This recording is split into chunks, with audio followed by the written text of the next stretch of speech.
mbola ijanona ao anatin'izay trangam-piarahamonina izay ihany sika zazavavy kely 14 taona monja no naolany ray kely nametraka fitoriana avy hatrany moa ny renin'ity zazavavy kely ity nataony velapandrika izay atratrarana ity ray mpianakaviana ity tratratra noho izany ny mpanao ny asa ratsy ary dia niakatra fitsarana androany ity raharaha ity toy izao ny fanadihadiana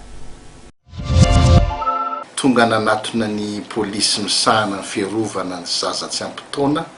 fa hoe misy zanany misy mpianany 17 taona naolan'ny ray keliny dia nangataka fiarah-miasa tamin'ny italien sekoly iny polisy hoe eto aty le zaza hoentina any am-pitsabo ary naovana fanadihadiana rehefa nentina tany am-pitsabo le zaza dia hita fa simba tanteraka ary rehefa nitantara le zaza dia hoe ny ray keliny no efa nanolana azy intelo ka rehefa lasa mandeha miasa maraina ny reniny dia ataon'le ray keliny izy ary ampiasainy daholo na ny aloha na ny aoriana rehefa naeno feo zany ny reniny hoe ataon'le ray keliny an'izany le zaza dia nanontany an'le ray keliny dia niteny le ray keliny hoe za tsy nanao azy an'izany fa nitanako fotsiny no nalefako tany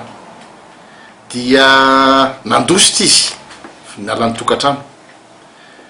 natsona le renin'le zaza dia vonina ny toran'le rangavadiny dia araka ny fantatra dia nandositra tanynosy be izy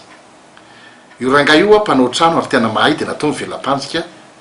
hoe misy olona anao trano aty Antananarivo dia natao ambonimbony ny vato karama zany mba azo toka azy dia hoe tsy manam-bola mihitsy izy dia hoe alony karama ny frais-nao dia natao PA dia omaly izy no nitsenana teny amin'ny taxi brosy polisy no nitsena azy teny ny raisina avy hatrany izy ary niaiky ny eloka nataony